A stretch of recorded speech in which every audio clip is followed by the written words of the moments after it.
French Open Tennis on 5 Live.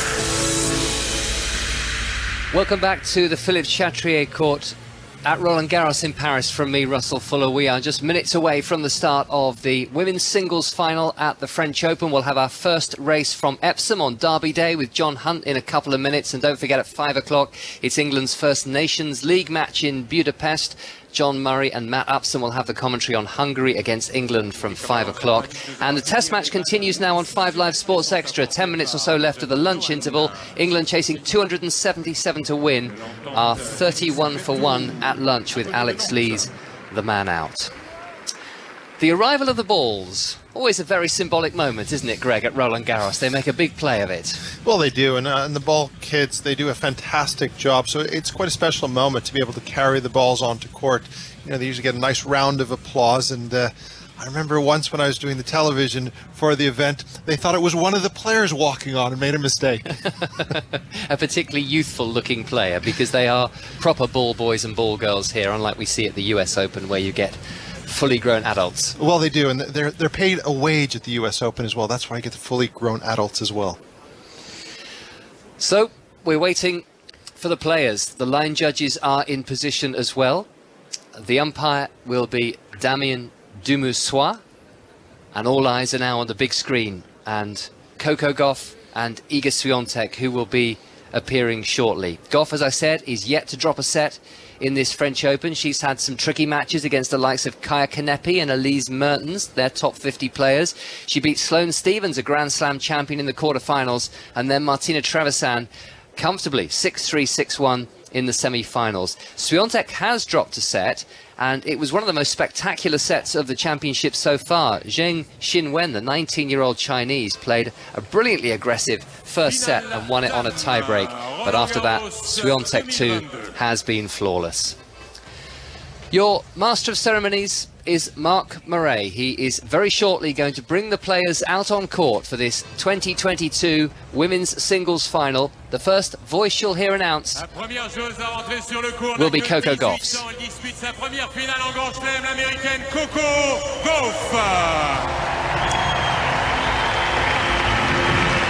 Coco Gauff walks out to play in her first Grand Slam singles final at the age of just 18. Looks very relaxed, very calm, but I'm sure her heart is fluttering. And now, climbing the steps, the world number 1, Iga Świątek. Et elle sera opposée à la gagnante de Roland Garros 2020, la numéro 1 mondiale, la polonaise Iga Świątek. And here comes the world number 1, who's won her last 34 matches. That's the longest winning streak on tour for 9 years, when Serena Williams won 34. She's trying to equal Venus Williams' record of 35, set in 2000, and maybe one day, sometime in the autumn, Martina Navratilova's streak of 74 wins. That record has stood for 38 years. It's a fantastic sight as we look out on this Philippe Chatrier Court. No need of the roof today, getting a little cloudier, but we hope the rain that's forecast for this evening stays away. Hot and humid in Paris today. And Naomi, this is just the way it should be, isn't it, for a Grand Slam final? The roof is a necessary evil, and sometimes we're very grateful for it, but hot and sunny, clay court tennis, just the way it should be. Absolutely, and you know, we've had a mixture of weather throughout the tournament, haven't we? We started off on the first opening day on the Sunday, all those days ago now, with the roof closed. Iga Świątek played under it. She said it was hot and humid. It's hot and humid today, but for different reasons. They'll be under the sunshine. So the derby at Epsom is still 2.5 hours away, but time for our first race of the day. It's the Kazoo Handicap, and here's John Hunt. Yes, and a fairly modest race to start with regard, Russell, to the derby itself, but real drama to start derby afternoon, because William Buick, the jockey of Nation's Pride in the Big One, has just happily avoided serious injury with a bad incident in the stalls. His mount Blue Trail in this opening race reared in the stalls. William Buick was thrown. He was down on on the floor for a little bit, but I've just seen him hobble away, walk to his feet. Hopefully Buick is none the worse. A former Derby winning jockey, of course, with a really unhappy start to Derby afternoon. He rides Nation's Pride later, but in this opening race of the day, they're about to come down the famous hill towards Tattenham Corner, and O'Herbert's Reign is narrowly out in front from, in second place, Swilken Bridge and Hayley Turner. They're then followed through by Box to Box, who's racing alongside the ever-present One for the Gutter, who is ridden by Richard Kingscote, who rides the Derby favourite later on today, Desert Crown. Just in behind those, staying on now, is Mr. Big Stuff towards the wide outside. They're very well strung out. Further back is War Horse. Hard to see anything else getting into this race, although Grenoble is now starting to stay on from the back end of the field. Very well strung out, and up front the two leaders are now Swilken Bridge and Hayley Turner, together with O'Herbert's Reign and James Doyle. These two are clear from War Horse. The Derby Day crowds find their voices. Grenoble is staying on very strongly indeed as they race up towards the line. Clinging on here narrowly is Swilken Bridge, and Swilken Bridge, I think, has just held Grenoble and War Horse in behind them in third place. If Swilken Bridge has indeed held on, that's a Derby Day winner for Andrew Balding, who will saddle Masekela in the Derby itself, and a first race win on Derby Day for female rider Hayley Turner, who did so much for female riders 20 years ago, I suppose it was, that Hayley first burst onto the scene. Confirmation she has won the first race on Derby Day. Back we go to Russell and Paris and that absorbing women's final. Thank you very much indeed, John. Coco Gauff and Iga Świątek are indeed now warming up. They have 3 minutes of the warm-up left. Greg Rosetsky and Naomi Brody are alongside me. Coco Gauff has won the toss and has opted to serve. And isn't Iga Świątek fairly frenetic with her preparations as the coin toss was about to take place? She was furiously hitting a few shadow forehands. Really a bundle of energy.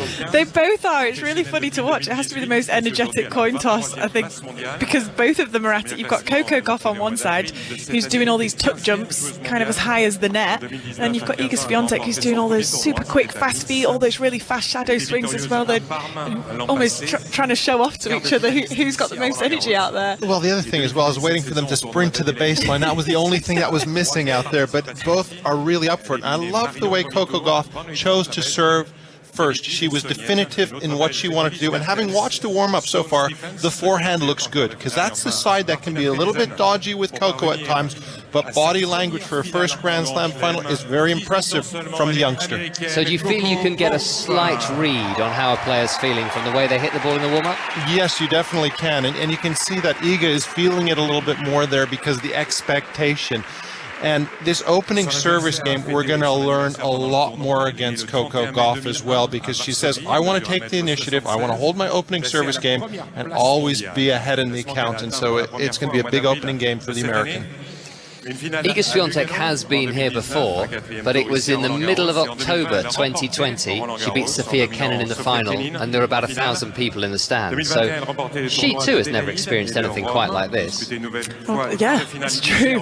She's got the experience and the self-belief, hasn't she? As you say, she's won the title here already, but not in front of such a huge crowd, which I think contributes massively to the nerves. And she's also never been at a Grand Slam while she's never been here, sorry, as a Grand Slam champion before, so in the final. So as Greg was saying, huge amounts of expectation on her shoulders, certainly on the sort of streak that she's on, and I'm hoping that Coco Gauff, in the way Zverev kind of went out against Nadal, just go out there and go for all your shots. You've got absolutely nothing to lose. I hope she's more than anything just going to really enjoy her first experience in her first Grand Slam final, because I'm sure, as many others do, that she's going to be there a lot more occasions in the future. Well, this is a big moment also for American tennis, and we have Billie Jean King in the front row and center, and for them, they need a real superstar to emerge, because they've had Serena Williams for many years. We haven't seen her back on tour for a long time. And in the men's games, there's not really any top American to talk about. So for tennis, from an international point of view, it's always good to have a slam winner from America. And it's not like a player like Kenin, who won the Australian Open and then unfortunately has gone through injuries and so forth. If Coco Gauff was to win today, all of a sudden, I think she'd be someone who'd be around winning slams for a long while. So today is a massive day for her, because we know with Świątek, she is going to win multiple slams. She's already #1. but this could be the future of women's tennis we're watching today. And if she does win the title, Coco Gauff, here in Paris, then there'd be only 3 other players who've won it at a younger age. Monica Seles, Arantxa Sanchez Vicario and Steffi Graf, the only younger players in the Open era, which is tennis since 1968. So it would be a standout triumph. And having mentioned those names, you'll be aware that a lot of them are long since retired. So it's not been quite so normal in recent years, until at least Emma Raducanu won the US Open. A little bit older than Coco Gauff, but an 18-year-old nonetheless. So this is 5 Live, women's singles finals day at Roland Garros. Coco Gauff is ready. Iga Świątek is taking every one of the 60 seconds the players are allowed between the warm-up ending and the match starting, but she's going to be at the baseline in time as the clock ticks down. 3, 2, 1, and we're ready to play. And it will be Coco Gauff, the 18-year-old, serving first. And the first serve is in. It's to the backhand of Iga Świątek. The backhand from Gauff, the backhand from Świątek. Gauff swings that backhand cross-court. Now with a forehand with a bit of air. Gauff, very nice depth. They both hitting cleanly until the first error of the final comes from Gauff, who puts a forehand into the net. I mean, that's the start that Świątek wants, the backhand-to-backhand rally, and then changing it up the line into the forehand side of Gauff. And she's going to try to break down the forehand of Coco. Gauff long with her first serve. The line judge who's guarding that central service line moved swiftly out of the way to avoid being hit on the backside. Gauff with a second serve, and that was very tight and very, very nervous indeed. A horrible double fault, and she's love 30 down as we welcome our listeners around the world on the BBC World Service. It was really nervy, wasn't it? But totally to be expected, hoping that her team have had that conversation with her before she's headed out here for the final today, that, you know, it might take her a few games to settle those nerves and find her feet a little bit, not to panic out there. Love 30 down, Gauff. This is a second serve to the forehand of Świątek, who's missed by some margin as she tries to go cross-court with a forehand. For those who have just joined us on the BBC World Service, we have Naomi Brodie and Greg Ruzetsky, 2 British players alongside us. Greg was a finalist at the US Open of 1997, so he's just about able to remember what it felt like. That was in the last century, that's how long ago it was, but love that second serve from Gauff into the body on the forehand side, getting the error after the bad double fault. It's so important to get in a good second serve and get a free point. 15-30, she's found a good serve here too. The backhand from Gauff is into the net. Another error from her, understandably nervous in the early stages. 2 break points already for the world number 1 in the opening game of the final. Now, these 2 players weren't even a twinkle in the sky, Greg, when you were in that final at US Open. It's quite funny, isn't it? It just puts into perspective just how young they really are, both of them. Not just Coco Gauff at 18, but Świątek at only 21 as well. First of 2 break points for Świątek. She returns on the backhand. That's down the centre, off the net cord and in from Gauff. Backhand from Gauff to Świątek's backhand down the line. Gauff with the forehand, too long. She's broken to 15. It was a very, very edgy game. And let's just hope that helps her get it out of her system. She's been broken to 15, but it's just the one game. Well, the thing we have to look at, as we talked about before, is the second serve, 1 double fault, and the forehand error. She's already had 2 on that side. So as you say, we hope that she can settle in, try to get the break back, because right now Świątek is looking very good. She knows exactly what she needs to do on this court and how to break down Coco. Coco has to raise her level.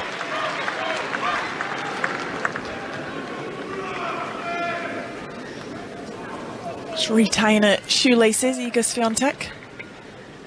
Change of ends. Maybe didn't have quite enough time to do it after the warm-up, as you only have the 60 seconds, so it's almost as a player, if you have any extra bits that you need to do to get settled, you've got to wait until after that first game. It's a wonderful sight. We're looking down from the 5th floor of the René Lacoste stand in the broadcast centre. The roof pushed back is opposite us, so those in the top tier of the stands directly opposite us are in the shade. Forehand return from Gauff to the forehand of Świątek as the world number 1 plays her first service game and wins the first point. as Gauff puts a forehand into the net. There's been a first for wheelchair tennis on this court in Paris in the last few hours. The women's singles final was held on the Philippe Chatrier court, and Dida de Groot of the Netherlands won the title against Yui Kamiji of Japan. A 14th Grand Slam title for her. Dida de Great, as she's known. I think that's her social media handle, isn't it? And if it isn't, it should be. 1 love, 15 love. Świątek underneath the white baseball cap with a second serve to the backhand of Gauff, and that's into the net from Świątek. She has a habit as well, Świątek, but by the time she gets through to the final in her tournament, she absolutely steamrolls her opponents. As we look back through some of the finals that she's won this year, which of course are so many, she's been winning love and 2, 4 and 1, 4 and love, 2 and 2, 2 and 2. So, you know, by the time she gets there, she sometimes has to battle in the earlier rounds, but when she finds her form, she's very tough to compete against. No mercy. Good serve down the middle, and now the off forehand from Świątek. The pass from Gauff. Her best shot of the final so far, down the line with a backhand for a winner. But the interesting thing about Świątek at the moment, she's only going for the middle serve. She's not opening up the court, and that's an area she's improved in her game. So I'm wondering if that is a tactical thing to tie up Coco and not let her get her wingspan out there, because Coco's much more dangerous in the corners. Yep. 15-30 down now, Świątek. So maybe a chance for Gauff to break back immediately. She'll get a look at a second serve here too. Świątek has won her last 8 finals in straight sets, to underline the point that Naomi was making there. Her first final was the only one she lost. That was against Paula Herzog in Lugano in 2019. A long time ago now. She was Coco Gauff's age at the time. Forehand cross-court from Świątek. Forehand again from the Pole, the world #1. Backhand cross-court Świątek. Gauff just about keeping this rally alive with the backhand. Now the forehand cross-court, the volley from Świątek. How beautifully played. That was wonderfully, wonderfully played. Stretch forehand cross-court volley winner from Świątek. I thought Coco Gauff might have done enough there on the running forehand. She managed to get somewhat of an angle on it. Not quite enough though, but it's a fantastic volley from Świątek, who showed great athleticism and fantastic hand skills as well to make the volley. She herself has also played quite a lot of doubles. As we mentioned, Coco Gauff, she's in the women's doubles final here tomorrow, but Świątek herself not a stranger to the doubles court either, and it just develops your net game that bit more. 30 all. Forehand reply by Gauff is long. Świątek relieved to see that, as she just moved behind the baseline to avoid being struck by the ball.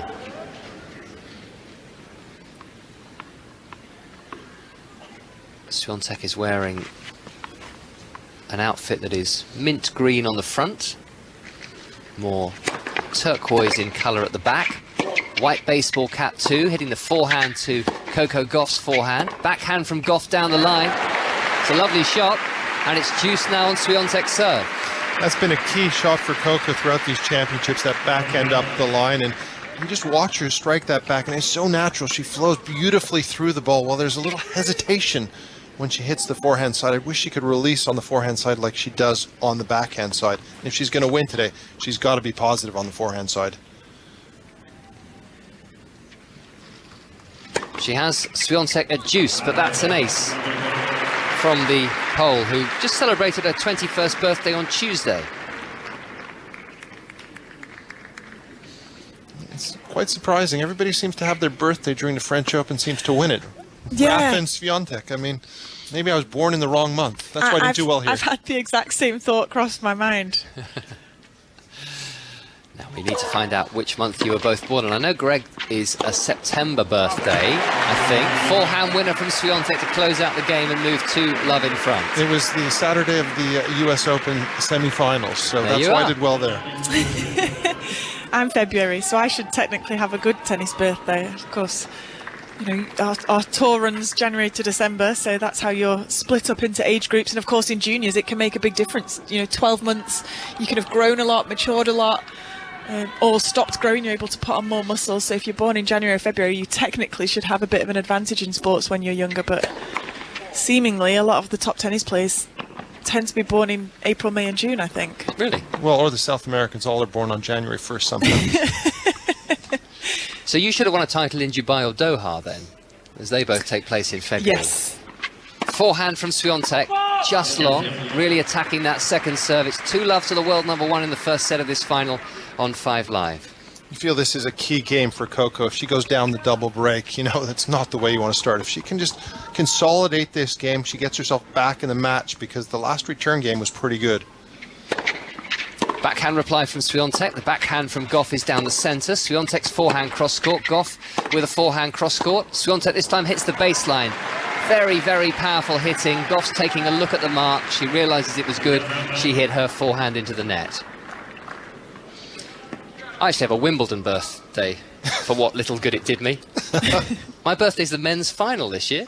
Well, do you do the men's final every year? It's not always the men's final, of course, but yes, what a lovely way to celebrate, and I'm glad you both made a mental note.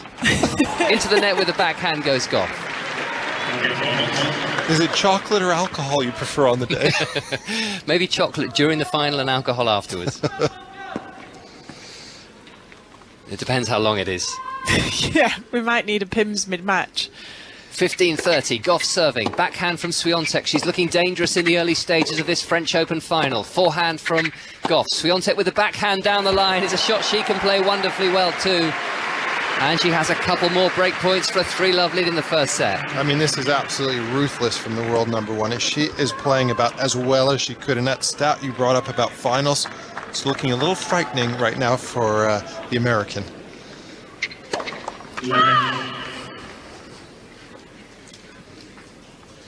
Two break points against Coco Gauff. Serving to the backhand of Świątek, and that is long by Świątek. So, one of the 2 break points saved. I think because by the time you get to a final, you know, it's quite a big moment. You maybe tighten up ever so slightly, and you just hit 5 or 10% slower. You've got Świątek down the other end, who's, you know, travels full time with her sports psychologist, so she's maybe dealing with the moment better, but she just hits the ball so hard. And if you've just come off the pace ever so slightly... Break point number 2, excellent serve from Gauff, and this time Świątek cannot control the forehand return. It's long, and both break points have been saved. You just end up in a bit of a pickle. You do end up in a pickle, but this is a huge game right now. I'd like to see Coco continue to serve with pace into the forehand side of Świątek. That's where she's going to get the errors. Let's see if she does it again here at deuce. Serves the forehand of Świątek. Gauff, the backhand cross-court from Świątek. Gauff hitting through that backhand powerfully. The forehand, though, is a very loose one from Gauff. And she's break point down in this game for a 3rd time. You have to rush the forehand, don't you, on Świątek? If you go there with time, then, again, you're setting yourself up for trouble. So first serves, maybe when you've got more time on the ball from the back of the court, then go into the forehand. But otherwise, I'd be maybe peppering the backhand a little bit more. Break point number 3, backhand from Świątek. Gauff has just tossed a forehand up in the air. Świątek hits it straight back at Gauff. She'll have to make a forehand volley, and she's missed it. She really let her opponent off the hook there, Iga Świątek, and we're back to deuce. I think she made a little bit of a tactical mistake there. She should have hit the approach shot into Coco's forehand side, because the forehand is looking very shaky and flaky at the moment. It's feeling the heat, quite literally, here in Paris this Saturday afternoon. Deuce, Gauff, love 2 down, missing a first serve. 12 minutes this final has been underway on 5 Live Sport and Sports World on the BBC World Service. Forehand into the net from Świątek. So Gauff is just about hanging on. Deuce for a 3rd time. If she can hold here, the crowd's going to get on her side because they want to see a match. I felt like they're ever so slightly more on the side of Coco Gauff even when they walked out, but as you say, they know that Świątek's got the ability to steamroll through this. They want to see a good match. Here's a backhand from Gauff, cross-court. The backhand down the line from Świątek. The forehand from Gauff, and it's another error on that forehand side. And it's another break point. The thing with Coco, she's trying to roll the forehand and get height and get depth, but the pace of Świątek's just beating her. I think she has to keep on going through the forehand rather than trying to lift it with height. Too many unforced errors from that side.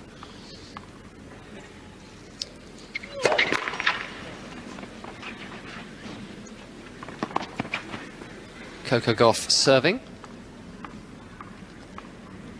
at deuce rather than the break point, as I think I just said. Forehand cross-court from Świątek, just wide. Down the line forehand from Gauff, and it now will be the 4th break point of this game. What do you think is it about her technique for Świątek? Why is she able to get that much power off the forehand? We were saying earlier, her average forehand speed last year was quicker than the average forehand speed on the ATP men's tour. Well, it's a combination. It's her legs, her rotation, her body, and going through the ball. So she's got a quick arm and excellent footwork and drive through the legs. And she takes it pretty early as well, even on a clay court. Backhand reply from Świątek, really deep reply. Now she's got a short ball, hits the forehand deep, the lob from Gauff, the smash from Świątek, the backhand from Gauff down the line.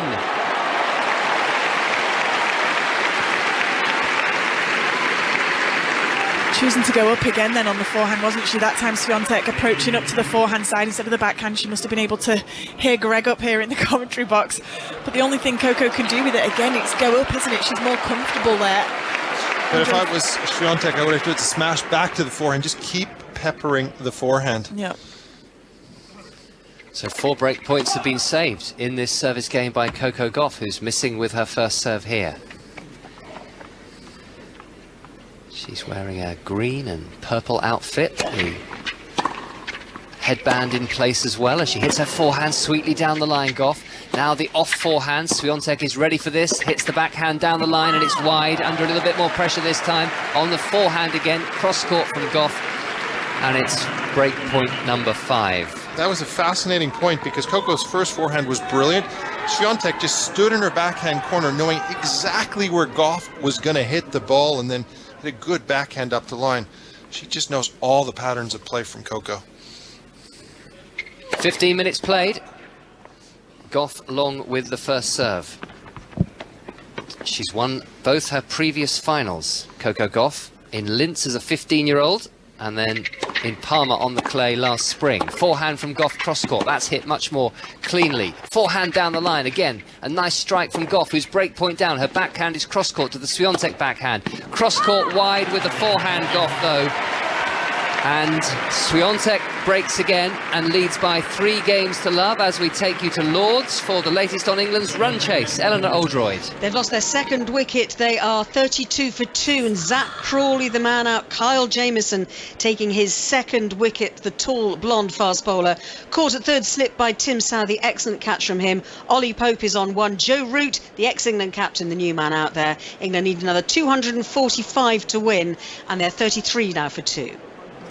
And to the jungle for our featured Super League match, and Dave Woods. Castleford 12, Wigan 0. Greg Eden with a try after 6 minutes, and we've just seen Kenny Edwards with a combination of smash and twist to get through that Wigan defence. O'Brien's kick 2. It's Castleford 12, Wigan 0.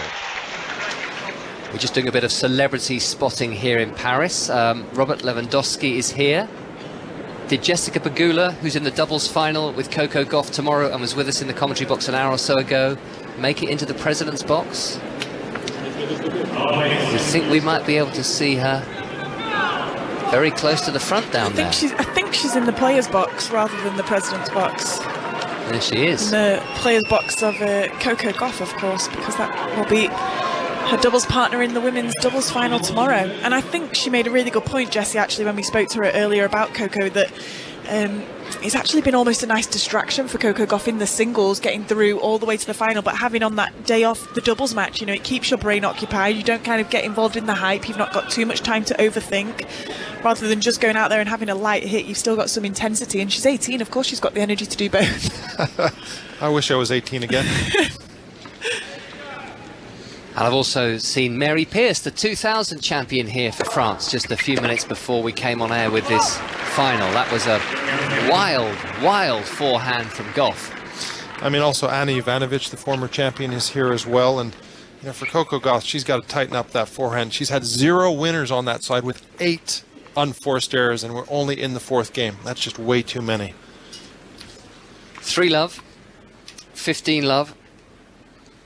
Świątek coasting for the moment. Backhand reply from Gauff. The backhand from Świątek. Gauff hits the backhand to the forehand cross court of Świątek. Gauff cross court with the forehand, and this one everybody thought was onto the sideline, apart, I think, from the umpire, crucially, and Iga Świątek, who is now confirming that it was wide. Not Świątek, but our umpire Damien Dumoussoir, trotting across the clay in his dark blue trousers and nicely ironed white shirt. 3-love, 30-love. Only 18 minutes played. Forehand return from Gauff into the net. Looks like she needs a little bit of an MOT on that side at the moment. She's got to find a solution there because that side is being peppered all day long. Because the backhand is world class, but the forehand is really showing it needs work if she's going to get to the very top of the women's game. 3 game points for Świątek, who serves again to the forehand. A better forehand from Gauff. Forehand down the line, it's a winner. A forehand winner for Coco Gauff. She just has to keep that level of commitment on it when she hits the forehand, as she had there on the last 2 of them. Really going forwards, as you say, Greg, hitting more through the ball, not just kind of going up, which tends to be her default when she starts to get nervous on it, doesn't she? She starts to try and play higher with more spin and not throwing a racket head as far through the ball. As well as having the margin, because she's either trying to go too close to the lines and making errors as well. Another forehand gets away from Gauff as she tried to hit a fairly ambitious forehand service return down the line, and it's a hold to 15 for Świątek, who leads by 4 games to love. I always look at the up and under on this side, which means how many winners to unforced errors. She's got 1 winner, 11 unforced errors. So that's a total of 10 points lost on that side. And we're just at 4-love here. I mean, that is way too many. That's the most you should have in a match is 10 on the forehand side. So negative 10 on unforced errors to winner count. The crowd trying to give us some encouragement. She's going to serve through the rhythmical hand clapping. She serves to the forehand of Świątek, who misses, goes wide on the cross court. It must be desperately uncomfortable if you're a professional player, particularly playing on a stage like this, and you know you've got a weakness, you know it's letting you down, and you know your opponent is going to ruthlessly target it. You've got to find a solution. Here's the forehand from Gauff. Hits through that one nicely down the line. Forehand from her again to the backhand of Świątek, and long from Świątek. So Gauff now has an opportunity, a springboard to win this game. It would be her first of the match. She leads 30-love, but trails 4-love here on 5 Live and the BBC World Service. It's also what makes tennis such a great sport. It's one of the toughest parts of it, being an individual sport, and why people are so against having on-court coaching, because you have to try and find the solutions to the problems yourself out there during the match. Forehand cross-court from Świątek is deep, and Gauff nets on the forehand, but a more regulation error that time. But the other thing for Coco, even though she's down 4-love, she's still in the process. She's not letting it bother her. At least we don't see it externally. Long with the first serve. Gauff, who made a professional debut at the age of 14 in an event in Florida. That's her second double fault of this first set. And it wasn't just Wimbledon in 2019 where she made a name for herself, was it, with that win over Venus Williams? She got to the 3rd round of the US Open, also as a 15-year-old, and she was still 15 when she arrived at the Australian Open at the start of 2020. Beat Venus Williams again and Naomi Osaka before losing to the eventual champion Sofia Kenin. She's put a first serve into the net. The second serve is over. The forehand is from Gauff, and Świątek has missed the backhand. And this is a game point for Coco Gauff. She's starting to get the balance of what she wants to do. I think once she holds this opening service game here, the first one of the match, I think she's going to settle into it, and we're going to start to get the sort of match we were expecting. Game point Gauff. Backhand Świątek. Gauff with the forehand. Świątek's backhand cross court. Gauff long as she goes down the line with the backhand. It's deuce. So tough to settle when you're out there, isn't it, Greg? I'm sure you'll know as well when you're having an off day.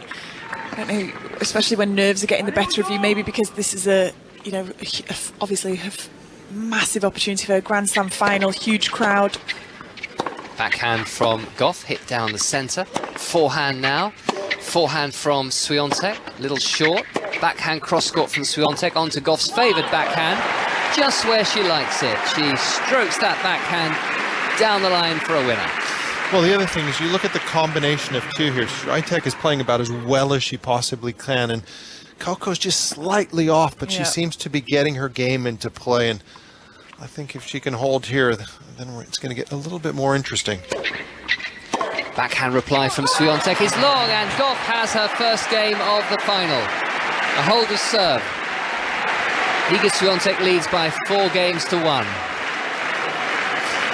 I don't think Gauff has played that poorly today, to be quite honest. I think it's the world #1 who's been so impressive, and I think she's been tactically astute with her coach as well in breaking down the weaknesses of Coco, and that's been the key thing today so far. But now having held there, I think her game is going to lift Coco Gauff. I think she has a big advantage, Świątek, on the women's tour in general, because I think a lot of the women favour their backhand sides. They are more consistent and hit it flatter from that side. I think the forehand, just the way, I think the better forehands are hit with stronger shoulders and also stronger forearms to get that spin on it. So someone like Świątek, who's got very heavy forehand, it then becomes her favourite shot. But I mean, she can just stay in a cross-court rally on that forehand side all day with any female player out there on the tour, and she's going to be better than they are. So it's kind of like her default game that she falls back into. I would agree with you on that as well, but also if you're going to break down that wing, you need a ball that's going to come through quick and fast and stay low, or a good slice in a women's game, like a Steffi Graf sort of slice to make her a couple, or Ash Barty, exactly, the former world #1. It's a shame that she retired. We didn't get to see even just a glimpse of this rivalry. 4-1 then. It's a double break of serve advantage for Iga Świątek over Coco Gauff. Greg Rosetsky and Naomi Brody here with us, live from the Philippe Chatrier court.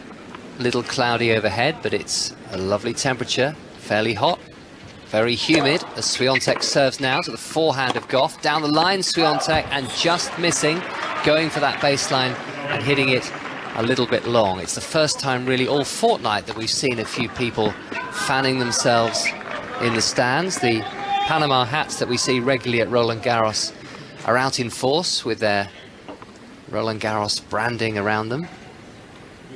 The French Federation will have made a lot of euros today. Well, they hand them out for free, I think, in the president's box, so... That's the way it works, isn't it? The more money you have, the more you get for free. Isn't that true, Greg? Well, I guess it is true, but I haven't been in the president box, so I'm still waiting for my hat. Love 15 down, Świątek. Backhand reply from Gauff. Świątek goes down the line to the Gauff forehand. A bit of air on the forehand from Gauff. Świątek cross-court with the backhand. Forehand hit very powerfully by Świątek, and Gauff unable to time that forehand. It's bounced into the first row of the spectators. In fact, it's been picked up by one of the cameramen who's down there. You know, again, that shoulder height ball on the forehand side of Świątek in the middle of the court. She's going to punish that one every time. Gauff has got to hit through the ball and flatten it out on that forehand side. She's going to be doing a lot of running. 15 all. Świątek is at the commentary box end as we look down on the Philippe Chatrier court. She's on the defence here, and she's gone just long with the backhand. Some good hitting from Gauff, and Świątek with plenty to think about in this service game. 15-30 down. And that's the exact type of point that Greg's talking about there. Big, flat, fast return into the forehand side of Świątek, and then she's got that ever so slightly bit more time on the backhand side, which we already know she likes to step in on. Too much pace for Świątek to handle.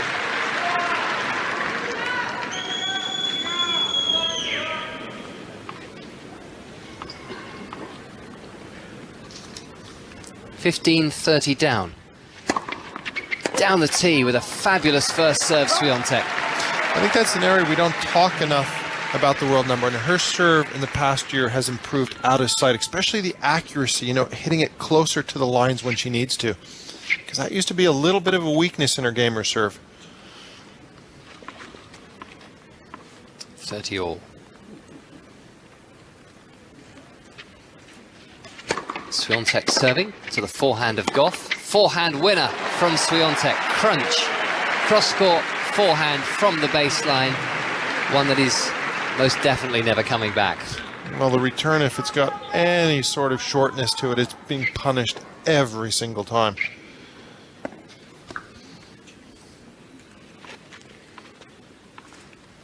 Game point, Świątek, for a 5-1 lead in this first set of the final.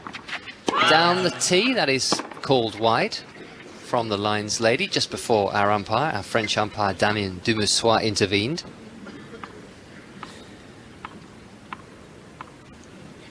Świątek with a chance here to close out the game and stay very much on top of her 18-year-old opponent in this final. Backhand reply from Gauff, cross-court and in. Backhand cross-court 2 from Świątek, and again from Gauff. Now Gauff, the American, has a forehand to the Pole, Świątek's backhand.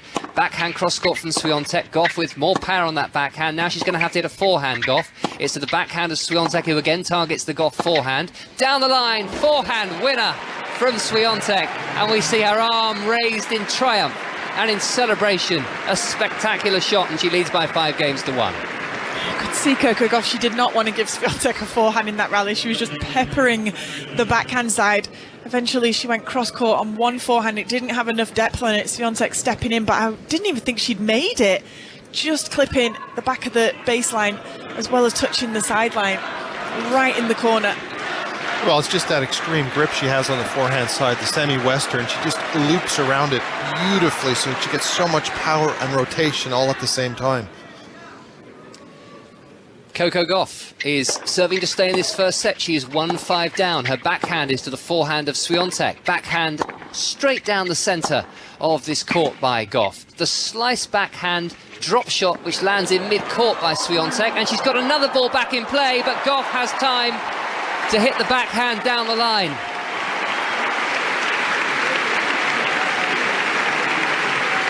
And this is definitely the point of the match so far, and you know, good movement forward from Coco Gauff, and then lovely feel there and great movement to put away the backhand. I think tactically maybe you need to be Swiatek in a little bit as well, because right now going toe-to-toe with the world #1 isn't working out. 15 love Gauff after half an hour, but she trails this first set by 5 games to 1. Forehand returns Świątek, forehand from Gauff, picked up on the baseline, forehand down the line, and that's popped over the racket of Coco Gauff, who was rather despairingly swishing at thin air from a long way behind the baseline. I'm not sure why she went to the forehand there on the second serve. Gauff again was saying if you give her any amount of time on the forehand, she's going to make you pay for it. Maybe wanting to use the big kicker out wide there, especially on a clay court. Well, I don't think she has your kick serve, Naomi. Not, I've got a few inches on her, a few years as well. 15 all. This is a second serve from Gauff. Świątek is 3 points away from taking the first set. Backhand return from Świątek. The backhand from the pole onto the slice backhand of Coco Gauff. Backhand down the line, Gauff. Świątek cross-court with her forehand. And long with a forehand again from Gauff. It's so frustrating for her. She's looking a little bit more threatening, but she's 15-30 down again on serve, and Świątek is 2 points away from the set.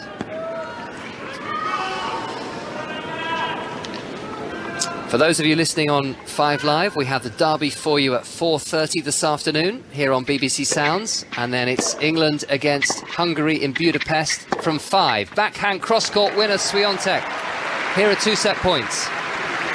You talked about trying to pepper it into the backhand side of Świątek, but the backhand is rock solid. She never misses it. I mean, it is almost as good as her forehand. Yeah, it's definitely not as simple as just get it onto the backhand side and you'll be fine. 31 minutes played, first set point for Iga Świątek, and she'll have a second serve now from Coco Gauff. 5'9" tall. Both these players exactly the same height. Backhand reply from Świątek, the backhand from Gauff. Świątek down the line with the backhand. Gauff with a forehand cross-court. Świątek again hits the forehand of Gauff. Backhand cross-court from Świątek. Down the line with the backhand goes Gauff. Forehand from Gauff, and that's one that's come right off the middle of the strings. Extra confidence as she stepped inside the baseline to attack the short ball and save the first of the 2 set points against her. This lovely play from Coco Gauff, so aggressive, really good margin. She's not even going too close to the line there, just taking the time away from her opponent, making sure she's the one to dictate the rally and get on the front foot first. Set point number 2, backhand from Świątek. Gauff with the backhand wide, worked out of court by the world #1, who has played a terrific first set. She's won it by 6 games to 1 in just 32 minutes. It's looking ominous for Coco Gauff at the moment, Sonia, but if she can find her forehand, who knows? Yeah, indeed. ominous for Coco Gauff, perhaps for England as well at the cricket. Ellie Oldroyd. Yeah, I was just about to say the same thing, Sonia. Ollie Pope is out for 10, taking the off stump removed by Trent Boult. So Ollie Pope just looking a little bit out of sorts, not really playing himself into the kind of form for a number 3 for England. But England now 46 for 3. The target is 277. So the bowlers, having done all the hard work to get them back into the game this morning, it is down to the batters now to try and get them through to that target. They're going to have to be very patient indeed. Kyle Jamieson taking the first 2 wickets, Alex Lees for 20, Zach Crawley for 9. Joe Root is still there, 5 not out, but this is a tricky situation for England. If they can see off the next 10 overs or so, then they might find that the ball just softens up a little bit and it gets a little bit easier to play. But this is a very, very nervous time for England at the moment, and Johnny Bairstow is making his way out into the middle to join his Yorkshire teammate Joe Root. And how much resting on Joe Root here, Ellie? Well, a lot. I mean, I think that's been the case for England for the last 2 years, really, that they've relied so much on his extraordinary run scoring, so far and away in the last couple of years, the most prolific run scorer from an England point of view. But then Johnny Bairstow, he's got some decent runs, particularly during a disappointing spell in Australia and in the West Indies. So this is a key partnership. I think every single partnership from now on is a key partnership, but this is particularly the key partnership between the 2 Yorkshiremen. We will see what happens in the next half hour or so. But the ball is currently, so the new ball, generally speaking, we've seen has started to soften up after about 25-30 overs, as Alistair Cook was saying to us earlier on. 16 overs old at the moment. Don't forget, this is a very, very talented New Zealand bowling attack as well, with Trent Boult, Tim Southee and Kyle Jamieson as well now. 46 for 3, England's target 277. Half-time in the Super League at the Castleford Tigers, Wigan Warriors. Dave Woods. Yeah, Castleford leading 12 points to 4. They led 12-0. Greg Eder with a try after 6 minutes. Great pass from Jake Truman.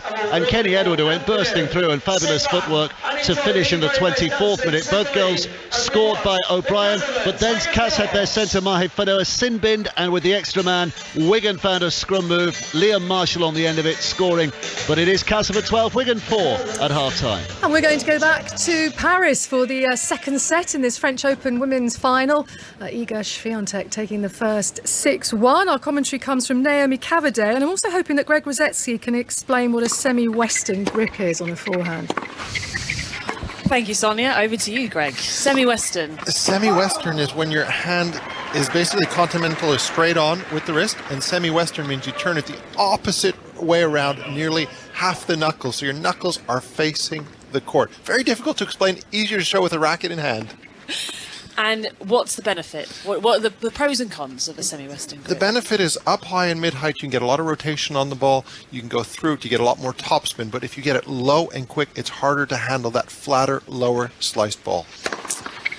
That is very much what we see from Iga Świątek, and she's cruised through the opening set here, 6-1 in the final of Roland Garros, taking on 18-year-old Coco Gauff, who's just been starting to shake out the nerves.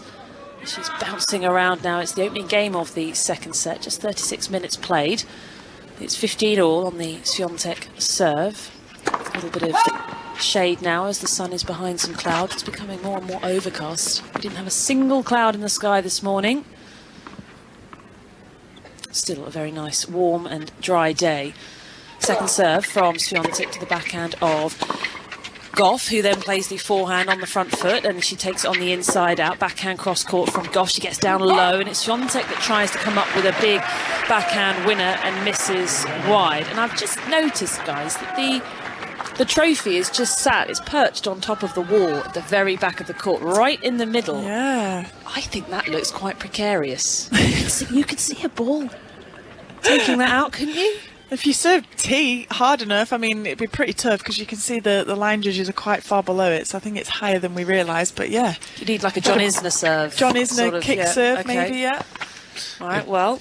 But you don't want to look at the trophy when you're playing because you might get ahead of yourself. And right now, Świątek's in a little bit of trouble here, opening game 50-30. Her level was so high in that first set that maybe she has a little bit of a lapse. Coco can raise her game and hopefully get an early break. Yeah, they do love to bring the trophies out and have them as close to the players as possible in the final. It's 15:30. Gauff looking for a little advantage early on in this second set. The backhand down the line from Świątek takes the top of the net. That's why you hear the gasps from the crowd. And it's an error from Świątek, and Gauff will now have 2 break points. Something she didn't manage to do in that opening set. She had 0 break points. So what an opportunity. You know, she did what most players do. You lose the first set, you go have a little break, walk off court, let your opponent think about it, and she's got exactly the start she wants in the second set. Gauff has had a very animated coaching box. Her dad has gone through all of the emotions already, I think. And it will really help her settle if she can just get her nose in front. She's going to have a second serve to look at. As that first serve from Świątek went in the net underneath her baseball cap, but as I say, the sun has gone in, but the baseball cap will always remain for Świątek. Backhand from Gauff goes through the middle of the court, and it's a big missed forehand from Świątek. And here we go for Coco Gauff. She's got the break of serve early in set 2, and she's up 1-love. And it felt like it was starting to settle. It was starting to come for Gauff, and now getting some reward. Oh, huge. That was a massive game for her, because once she got her first game on the board at 4-1, then all of a sudden she started to play better, and to get the break early on is so important, because mentally she's very, very solid. She never gives up, and that'll just give her a little bit of confidence, and the crowd is going to be on her side because they want to see more tennis. And Naomi, she's always loved the big stage, the big moments. Yeah. She's been on them since such a young age, hasn't she? So I think she's just not particularly intimidated by them. As we say in the first set, yes, she was hitting a few too many errors maybe, but I mean, you've just got to clap your racket sometimes and say well done to the other player down the other end of the net, because I mean, how good was Świątek in that first set? Something else that Coco's going to want to try and improve in this second though is points won behind her serves. Well, there's the first one, an ace. She was only winning 40% of points behind her first serve, and a little bit higher, 46% of points behind her second serve in that first set. So definitely wants to try and make inroads on maybe where she's placing the serve, so Świątek can't get quite a big strike. And also, Naomi, I've got to say with you, she needs a higher percentage of first serves. It was in the 40 percentile. Now opening the set, 2 first serves, 2 points won. Yep. Yeah, the second one was unreturned, didn't get a racket on it. The one before was an ace, so Gauff really starting to build something nicely here. A bit more juice on the serve again. And then it's a defensive forehand because Świątek has got good depth, and Świątek has wrestled control of this point. She's on the front foot, she's inside the court. Gauff is defending, she's sliding into her backhand. Świątek goes the other way, and it's just out of reach for Gauff. It's a winner from Świątek. Really nicely controlled, very aggressive. Beautiful movement. Her transition game forward from Świątek is improved out of sight in the last 6 months, and especially this year. She's on a tear because you don't know what to do with her, because there's not a weak area in her movement.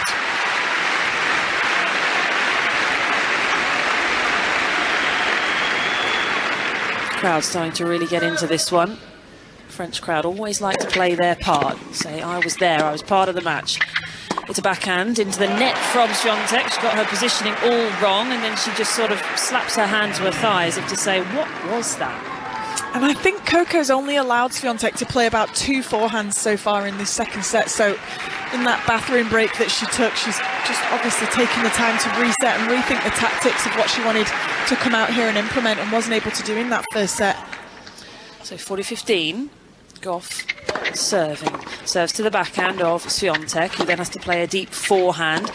And Gauff tries to put a bit more on the forehand, but that looked a little tight. She's missed it in the net. You see she's overcompensating with her body sometimes on the forehand, Gauff, isn't she? You can see kind of falling off backwards there, her left leg's lifted up high. She's trying to generate power from somewhere because her arm just isn't going through enough. So another game point for Gauff. She kicks the serve in, it's quite short, but she's done enough. She launches her body through the backhand. She almost fell over hitting that one as hard as she could. Now Gauff has got a short forehand, and she's got the game. She's got the hold. Another forehand winner for Gauff. And she has held now and takes a 2-love lead. And for Świątek, well, she's playing an entirely different opponent now.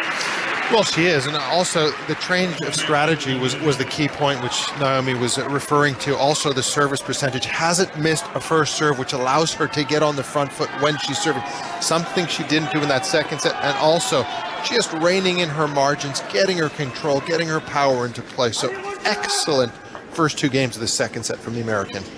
We've got a match. We have indeed. As Gauff has done so well to just reset after that nervy first set.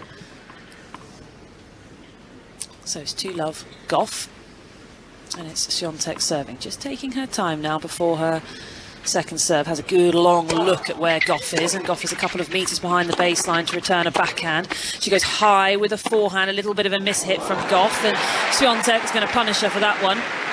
That's a winner. I think it's interesting for Gauff out there as well today, because that high forehand was so effective in her semi-final against Martina Trevisan of Italy. Trevisan, of course, being smaller, first of all, than Świątek. So for Świątek, it's kind of sitting there nicely. For Trevisan, it was getting up high above her head, and she was really struggling with it. But also for Świątek, like Greg was trying to explain with the grip, she wants it kind of at that head height so she can really flatten out and attack from it.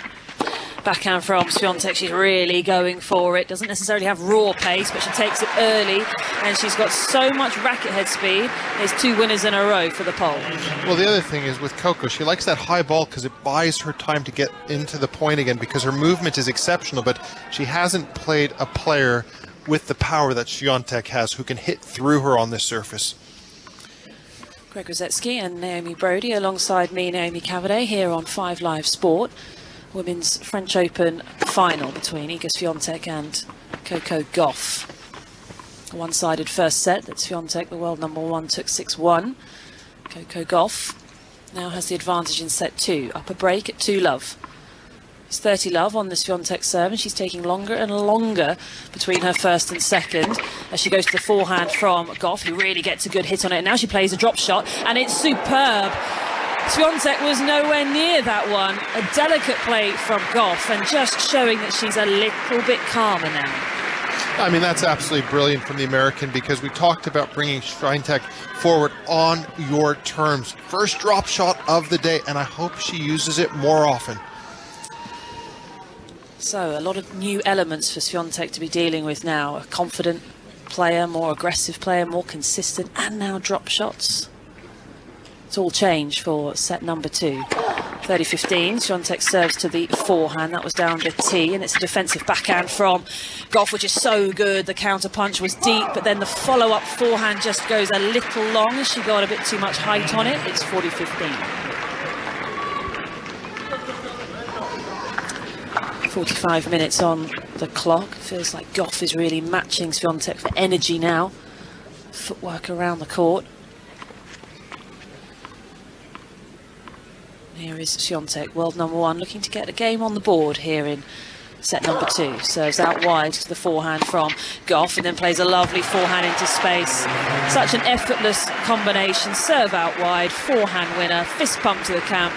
It's 2-1, Coco Gauff. That was an important game for Świątek to hold there, wasn't it? Because Coco Gauff came out roaring in this second set. You know, she's so confident. She's playing differently, a different look for Świątek as well. So she really just had to kind of stop the momentum and reset herself now.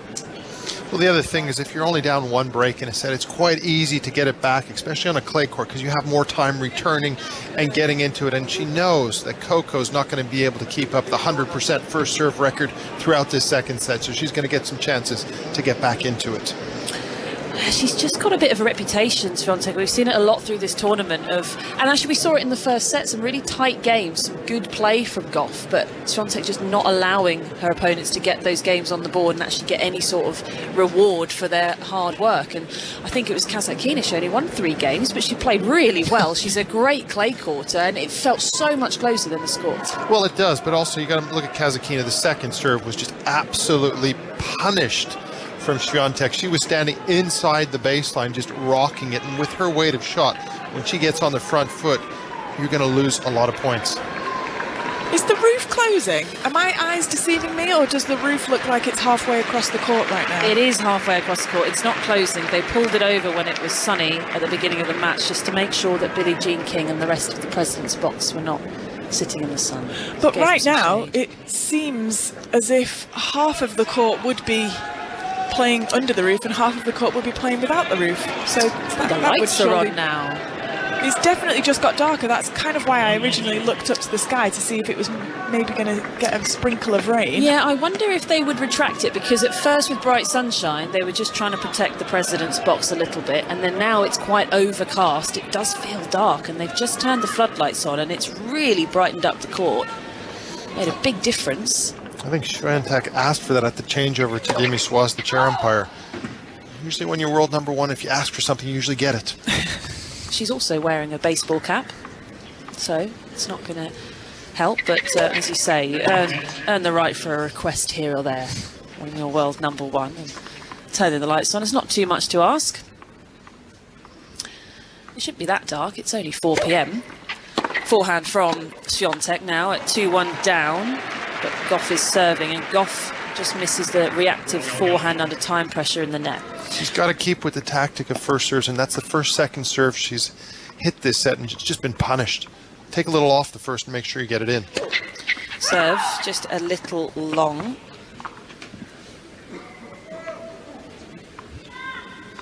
Gauff just taking her time with a couple of ball bounces, just sets back on her back leg and then goes into her motion.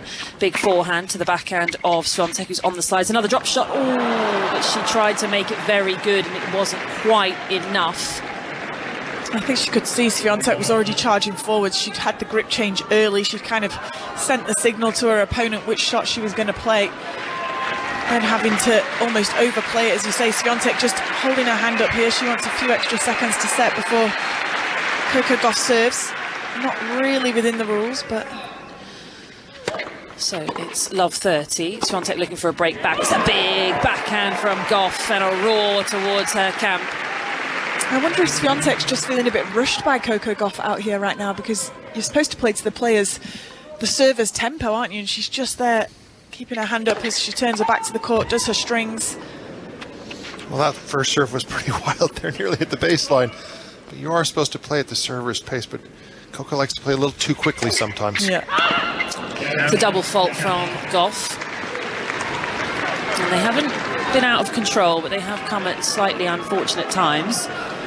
So it's a couple of break-back points now for Świątek. Yeah, you're allowed reasonable time as a returner. You can't have someone just running from side to side. Break points for Świątek as she plays a forehand through the middle of the court with lots of racket head speed, and the forehand sprayed wide by Gauff, and it is a break of serve. Świątek's back on track here. That game just went a little off for Gauff, and it's 2-all.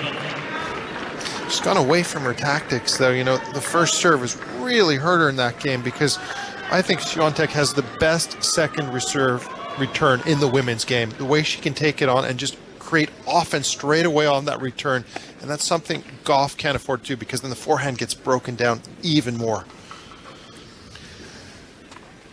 Yeah, it does have a tendency of overwhelming opponents, Świątek. It can feel like a bit of an onslaught at times, but Gauff has done pretty well in just evening things out here in set 2. Big backhand down the line. She's cleaned the line, has Iga Świątek.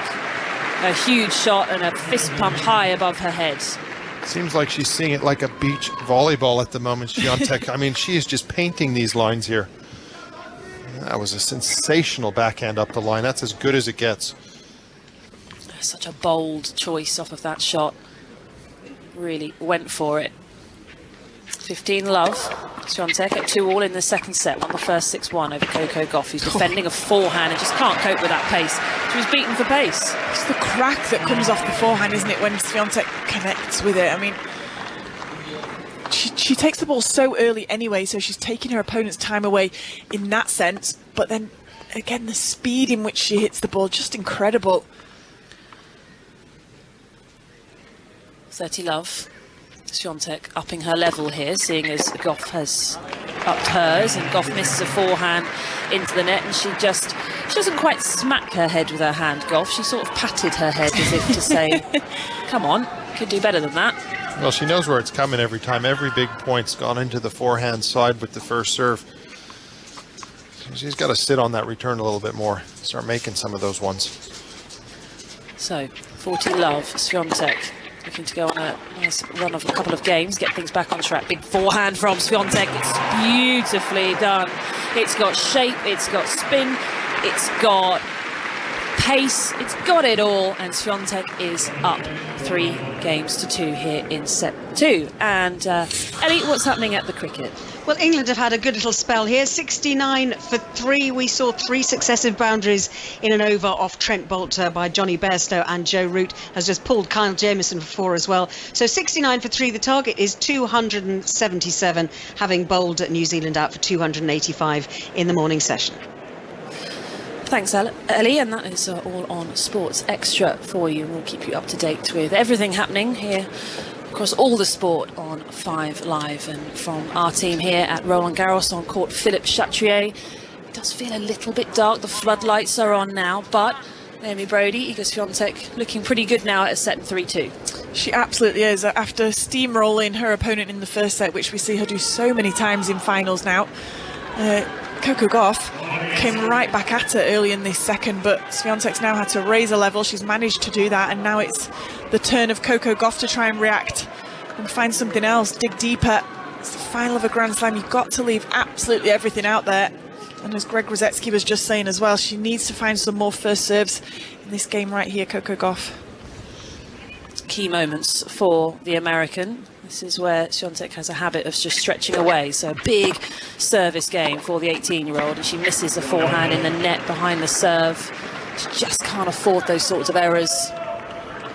You almost feel with Coco Gauff, she's got to go back to the drawing board after this event and really work on that forehand and make it rock solid, because there's too many errors leaking from that. That was a routine forehand she should have made. Now the backhand goes through the middle of the court from Gauff. It's good depth though from Świątek, and it's just too hot for Gauff to handle, and it's just starting to fall away now for Coco Gauff. She's got to dig her heels in. I'd like her to do what we saw at the start of the second set as well, and just pepper the Świątek backhand. Don't give her 1-2 forehands a point, just give her none. Well, there's a serve that's not returned from Gauff, a much more aggressive serve, and you can hear her just urging herself on. She's bouncing around now, just taking a little look at Świątek, who just raises her hand and says, I'm not quite ready. 15-30, Gauff just goes a little long with the serve.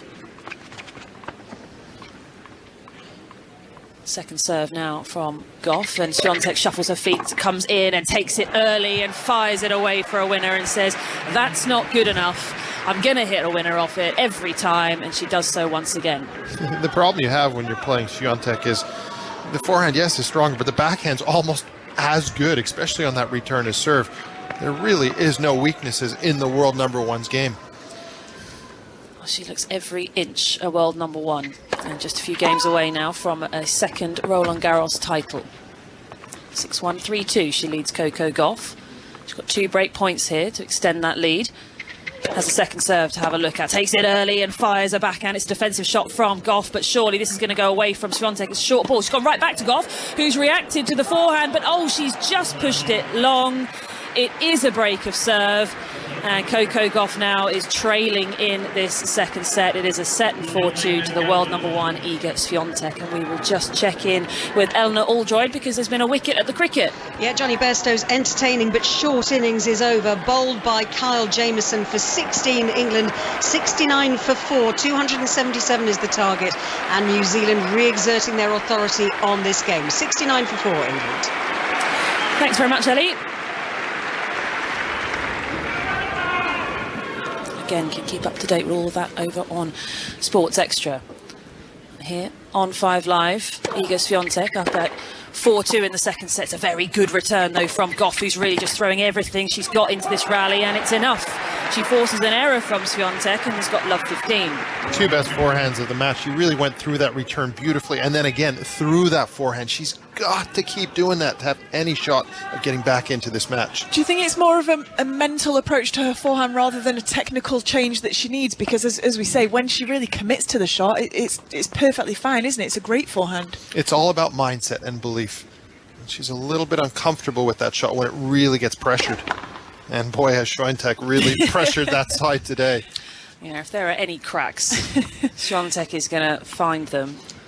And then really, as you say, just pepper to that particular weakness. It's been very successful for Świątek. Doesn't like her ball toss. She says sorry. And we'll give it another go. Still not quite an hour on the clock. Goes to the backhand. It's a great return, though, from Gauff. But how about the counterpunch from Świątek, who goes deep, hits it to the baseline, then hits it to the sideline, then plays a drive volley. But Gauff is going to get there and defend, and it's a smash to put away. When you watch a point like that from Iga Świątek, you just think, how can anyone live with her? It's going to be interesting to see which WTA player does kick up a rivalry with her, because right now she's leaps and bounds ahead of the whole field. It's going to take someone special, and again, it just makes me gutted that Ash Barty stepped away from the sport in January, because, I mean, can you imagine the battles that we could have seen with Świątek playing at this sort of level against Ash Barty? Plus you had the contrasting styles as well, which would have been brilliant. But the only player I think on a hard court is Naomi Osaka if she gets her A game back. Yes, Iga Świątek was handed the world #1 spot when Ash Barty retired and took herself out of the rankings, but Iga Świątek has not lost since. And she's come into every tournament with a huge amount of pressure and has acted every inch the world #1. She's actually almost double the points of the world #2 now, Iga Świątek. That's how leaps and bounds ahead she is, not only in level but also with ranking points. If she wins today, she'll be at 8,631, and Annette Kontaveit, who's currently sat #2, will be at 4,300. So she's double the points of the world #2. Yeah, it is a long winning streak, of course. 34 matches won. And they've been really dominant. I think she's been pushed to 3 sets in 2 of those matches. Just hear her telling herself there, come on, she's a set and 4-2 up, but she doesn't want to get broken here. 30 all.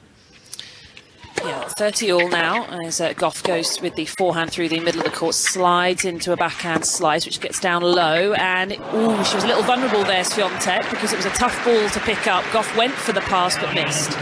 Well, those are those half chances you have to take, because they haven't come very often today, and just some difficulty with her shot selection. 15-30, missed an easy backhand return, and there's a passing shot you have to make at this stage of the match.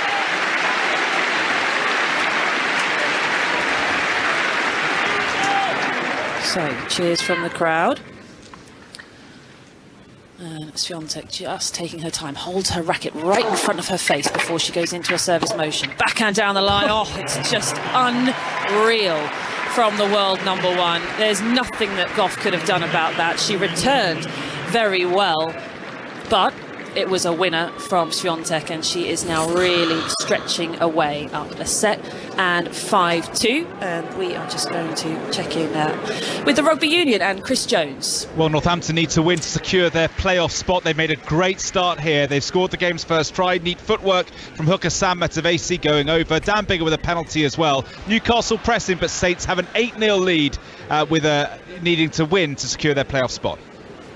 And over to the Rugby League with Dave Woods. 29 minutes left. Wigan now lead 16-12 here at Castleford. 2 tries in 4 minutes. Bevan French after some brilliant hands, and Abbas Miski scoring in the corner. It's Castleford 12, Wigan 16. Thank you very much, Dave. Back here on Philippe Chatrier Court. Iga Świątek just a game away, and you've always got to believe, but is there much belief for Coco Gauff? Let's be realistic, a set and 5-2 down. I don't really think there's much. Like, Coco hasn't played badly today. It's just been the world #1 being exceptional. I mean, this is about as good as I've seen the world #1 play all year, and to do it in a slam final is so impressive. Yeah, and I mean, it's fair to say she probably hadn't played her best through this tournament, but lifting it when it matters, and I suppose that's what great players do now. Absolutely, and all Coco Gauff can try and do here is to hold and say, you know what, I'm going to make you win it. If you want this Grand Slam title, you're going to have to win it yourself. Try and make her serve it out. Well, this is exactly what Gauff is trying to do, and she does win the first point because the forehand reply from Świątek goes wide. Gauff is serving. It's not easy out there. It's not easy to close out regular matches. I can't imagine how tough it is to close out a Grand Slam title. Yeah, but #1 people in the world aren't normal. Well, exactly. Świątek, she seems normal when she's talking. It's a forehand error from Gauff. Both of these players seem pretty normal, but what they do is abnormal. So, 15 all. Świątek, 6-1, 5-2. closing in on a second Roland Garros title. Plays the forehand to the backhand of Gauff, who is now deep in the court. She's just trying to push Świątek around, who's defending so well. Świątek sliding into a forehand. You can hear the shoes squeaking, and it's an error from Coco Gauff, and it's 15-30. I mean, just absolutely ruthless there. Like, it's the most important point of the match there. Iga's just moving right and left, and when she gets a ball to strike and accelerate, she takes advantage, goes into the forehand side. Absolutely brilliant from the world number one. 2 points away now. Świątek returns the serve defensively. It's a good shot from Gauff, and you can hear the come on. Good forehand winner from the young American. I'd love her to just hang in just a little bit longer, just so the crowd can get that little bit more excited. I'd love to see a few nerves from Świątek, as we say. We don't really see them from her very often, but are we going to see them trying to close out? I don't think we would see it, to be quite honest. I mean, the world number one, I've never seen her play so well. That's how good she is today. Serve from Gauff. Oh, it's a huge ace from Gauff. One of the paciest we've seen from her, and now she's got a game point. Back against the ropes, nothing to lose. She's just going to loosen up and go for all the shots now, Coco. That's what she has to do. She should have done that from the beginning of this match, but also, you know, a few more first serves allows her to go after it more. So Gauff serves straight to the backhand. Oh, Świątek, who's just walked to the shot, swiped an outrageous winner. It's just, yeah, I just don't know how you deal with that. It was a good serve from Gauff. It's juice. It's almost 190 kilometres an hour into her body, and she's just half volleyed it away for a winner. Unbelievable. Yeah, it's been a tough going for Gauff. 2 points away now. Świątek, you can hear her cranking up the footwork. She's really going for it, but Gauff defends well to the baseline, and it's a backhand down the line, and it's a net corner. Oh, it's gone back on Świątek's side, so it's Gauff's point. And it's a game point for Gauff.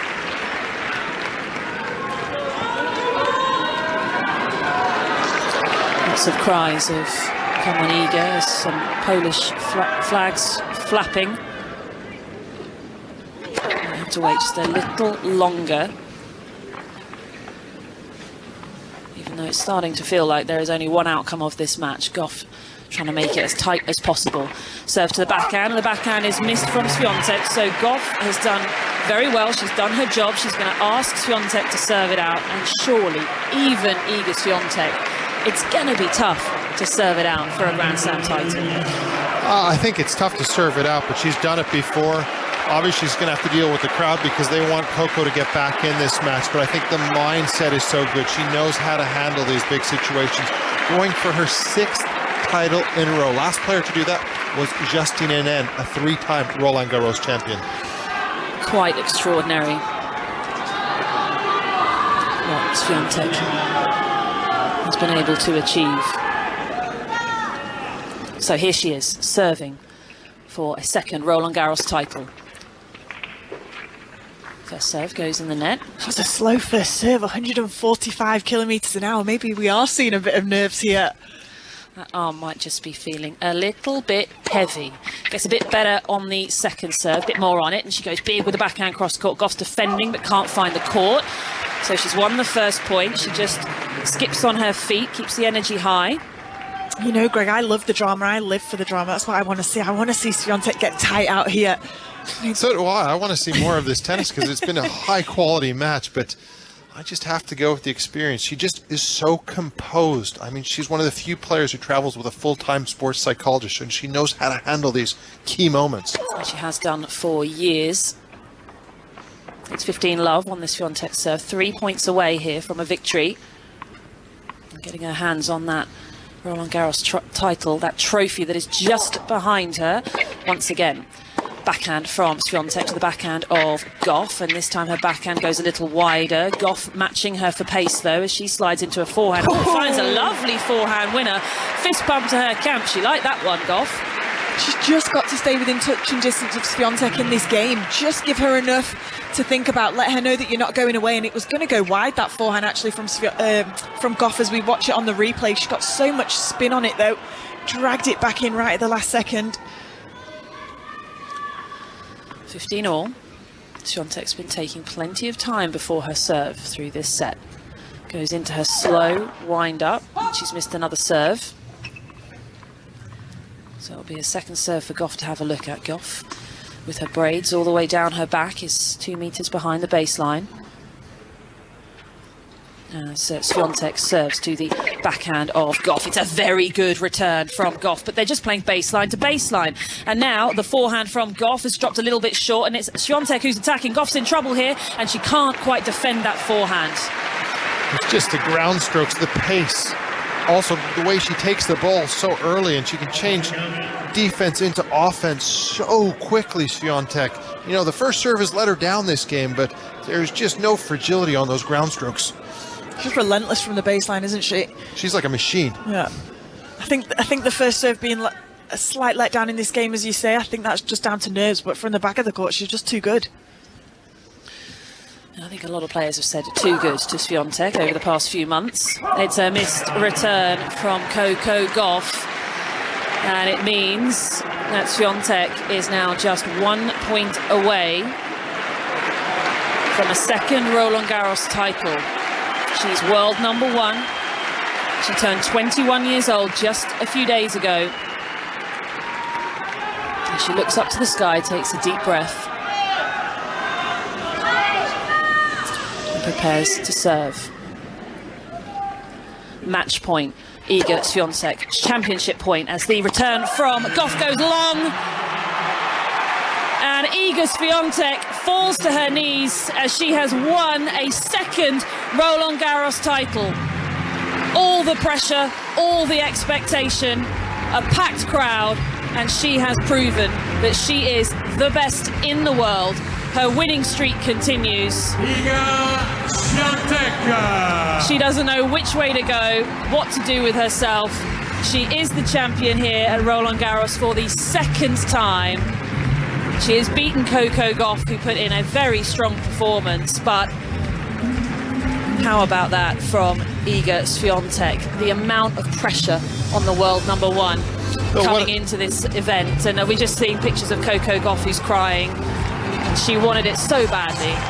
She did want it so badly, but she gave 100%. But also there's a lovely picture right now with her whole team celebrating, hugging. Just what a moment for her. She's put in all the hard work.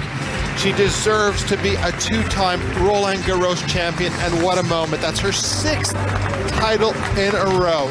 Amazing stuff. She looks like she's going to be #1 for a long time at the moment. And what a picture of the highs and lows of the sport here. You've got Coco Gauff, as we say. She's sat on her bench. She's got a towel over her face now, but you can see her shoulders are going. She's so upset. But she didn't even play badly out there today. Iga Świątek still celebrating with her team. Tears of joy in her eyes. The second Roland Garros title, still working her way around the box. There's so many hugs to be had, to be given. She was just too good. She's been too good for weeks now, and the win record is extended even further. She really has just been the best player in the world, and you know, there was a slight question mark when she was handed that #1 spot by Ash Barty, but my word, has she made it her own. She is just flying when it comes to women's tennis, and for Coco Gauff to come away with just 4 games seems so harsh for the performance that she put in, and you can understand that she is heartbroken that she just couldn't make it more competitive than it was. But Świątek, who has just thanked everybody in her box, is now on her way back down to the court. Well, what a performance. And Russell Fuller, it went sort of as expected, but with all that expectation, she was just able to deliver. She always delivers in the finals, doesn't she, Iga Świątek? 6 titles in a row now, and as you say, that 35-match winning streak, which is now the longest since Venus Williams won 35 in a row in the year 2000.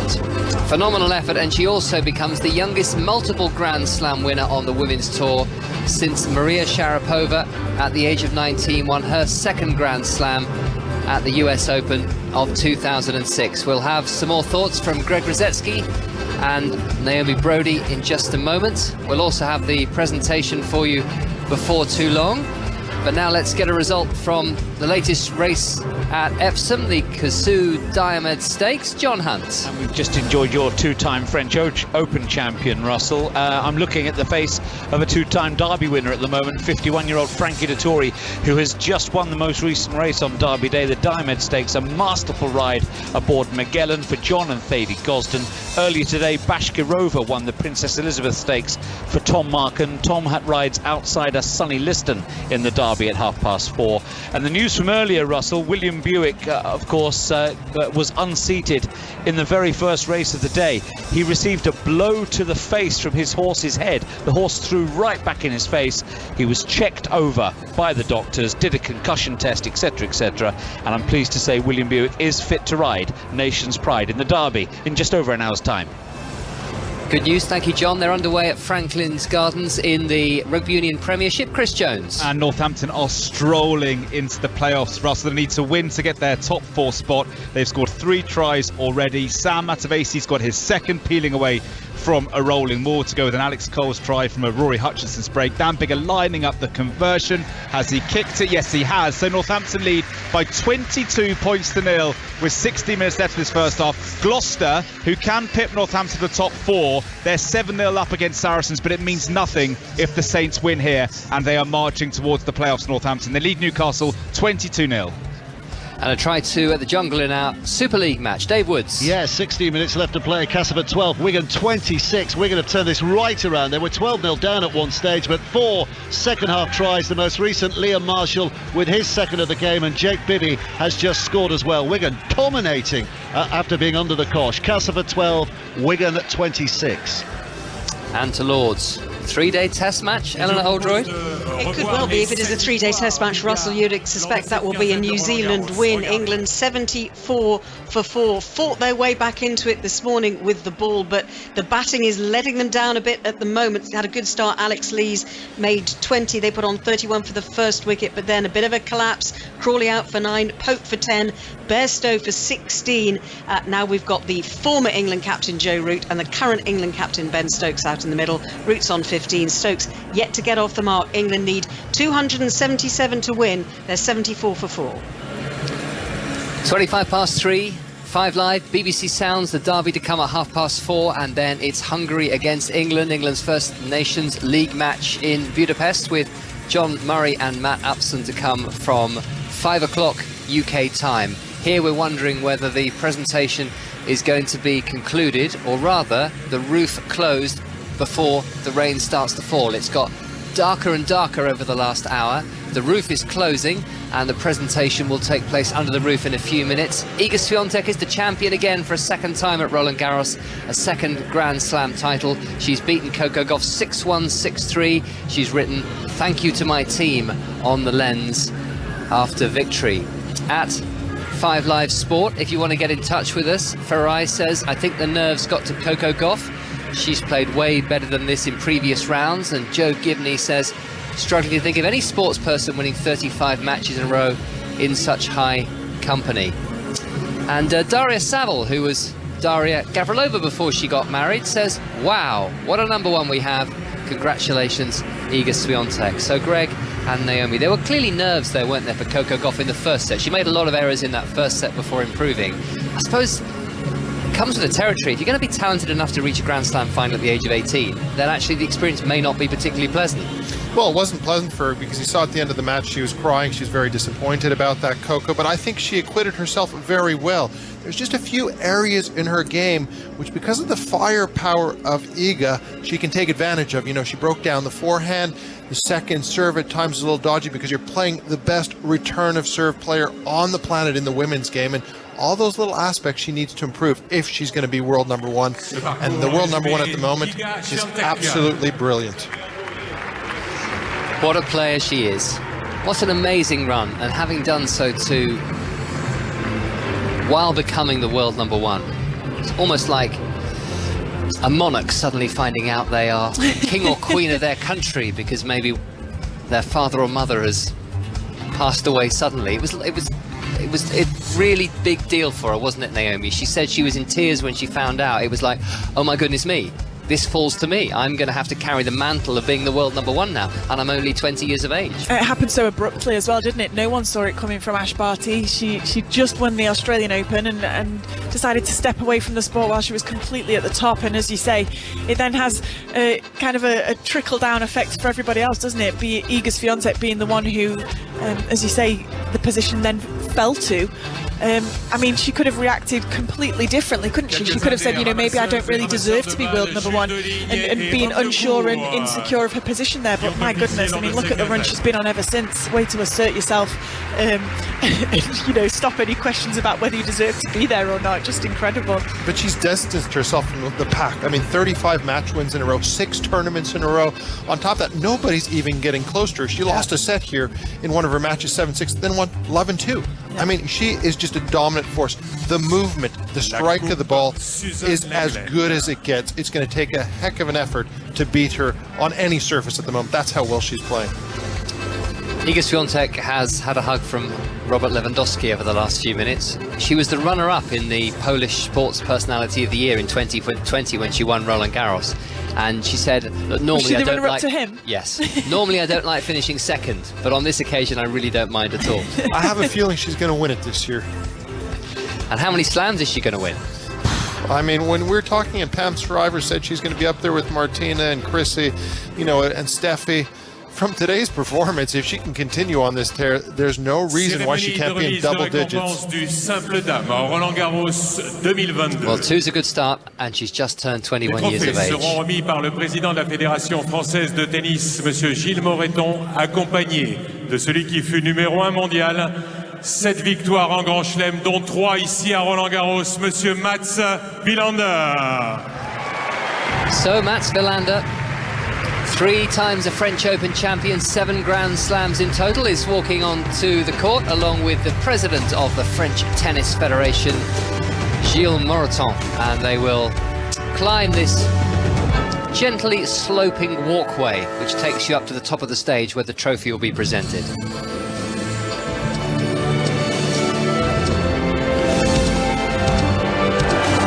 Some of Mats Wilander's greatest hits are being replayed on the screen, including winning the junior title here, winning 33 titles in all, 3 of them here in the southwestern corner of Paris, and also becoming a world number 1. I remember the year he became world number 1. He won 3 of the 4 slams, had to be Yvonne Lendl in a 5-set epic in the 1988 US Open finals to get there, and made the quarterfinals of Wimbledon that year. I think Mats doesn't get enough credit of what a great champion he is, and it's great to see him presenting the trophy.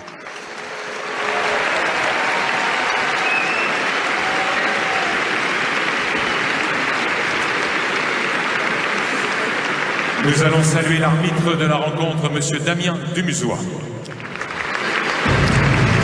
Chair umpire Damien Dumusois strides up the slope and the stage. The presentation runway, it is really, is the colour of the clay, with a Roland Garros logo facing our direction in the commentary box.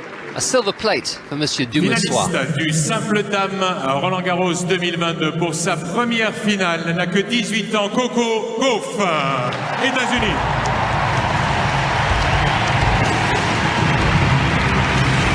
Wonderful ovation for Coco Gauff. A Grand Slam finalist at 18. There are some smiles on her face again now. The tears have been dried, and she receives her silver runners-up plate. Coco, please.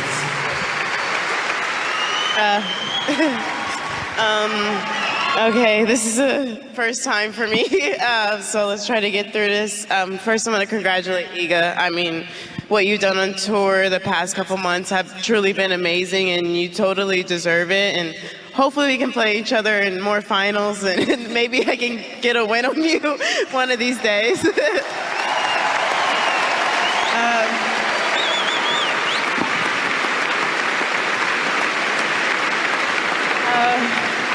Next, I'd like to thank my team. I'm sorry I wasn't able to get this one today, but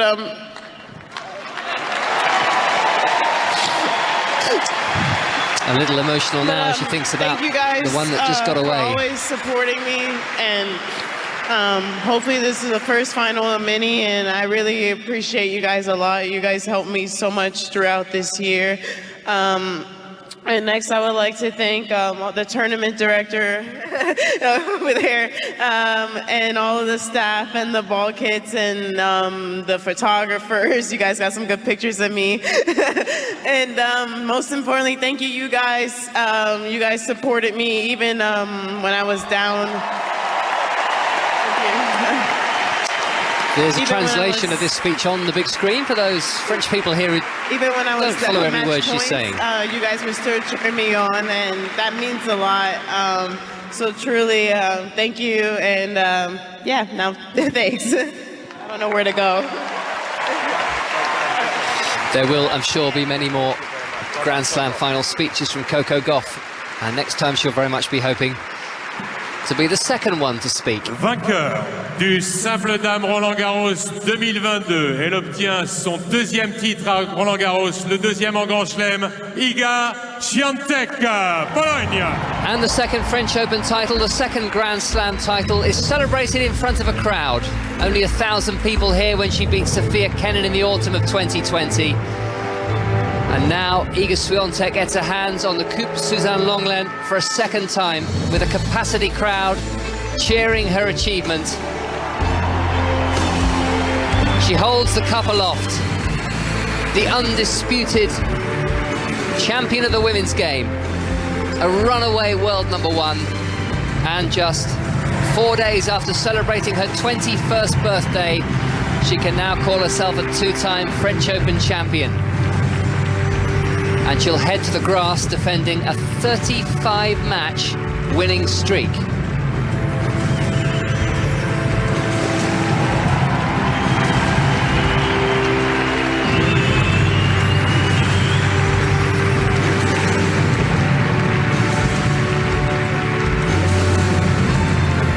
She's not lost since February the 16th. Next due to play in Berlin in a week's time. Mesdames, Messieurs, nous allons vous demander de vous lever pour écouter l'hymne national de la Pologne.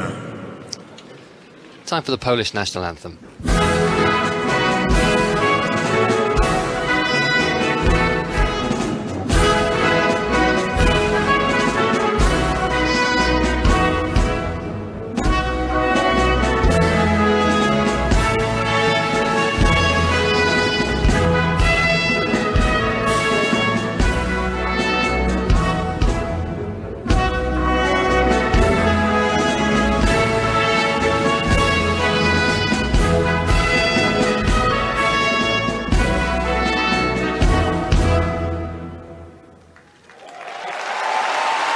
Iga Świątek.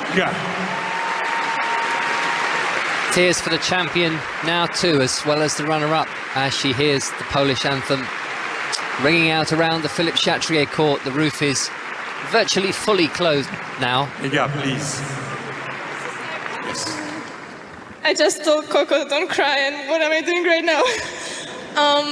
Yeah, I mean, first of all, I wanted to congratulate you because you're doing an amazing job. I can see that every month, you know, you're progressing all the time, basically. And when I was your age, I had my first year on tour and I had no idea what I'm doing. So you will find it and you will be there. I'm pretty sure of that.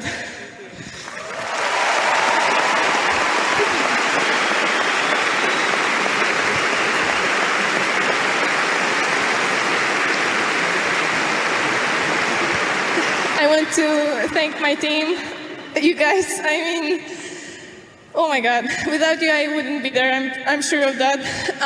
Thank you for, I'm pretty happy that every piece has finally come together and we can do this because I feel like you are working hard, I am working hard, and we all deserve to be here. So thank you guys for full support, no matter what, all the time.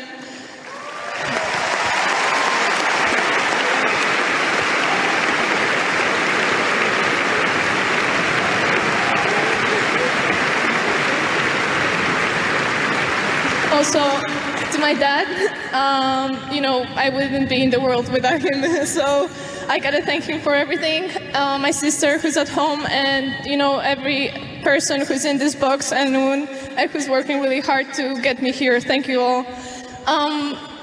Yeah, sorry.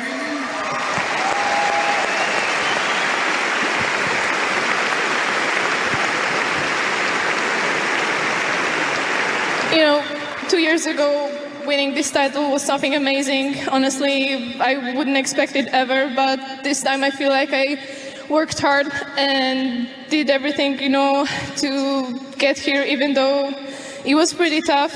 The pressure was big. Thank you all fans for the support, for coming. All the Polish flags I see there.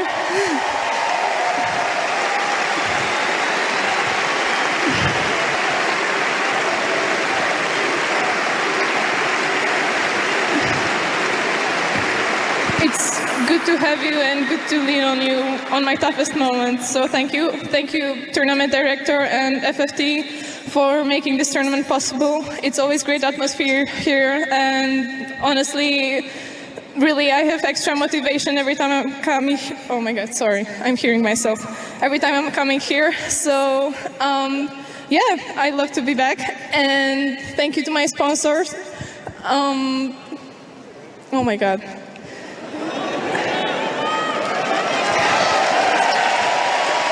I'm not sure she's forgotten anybody, has she? I think she's been through the list. Polish flag still waving. It seems like I still need some experience. And I wanted to, at the end, say something to Ukraine to stay strong, because the word is still there. And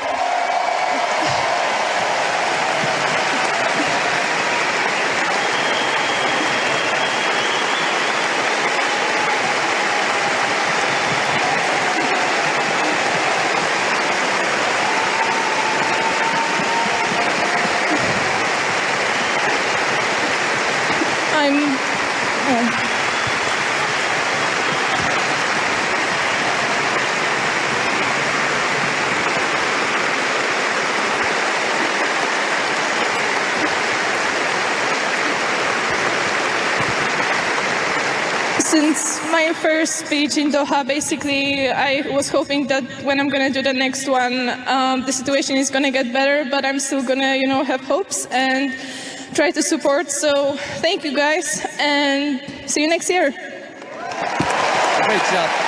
Nice, well done. Iga Świątek, who's had the Ukrainian flag on her hat throughout the championships, a French Open champion for a second time. She's beaten Coco Gauff 6-1, 6-3 in this women's final here in Paris. We'll look ahead to the men's final shortly, but we must get straight back to Lords and Ellie.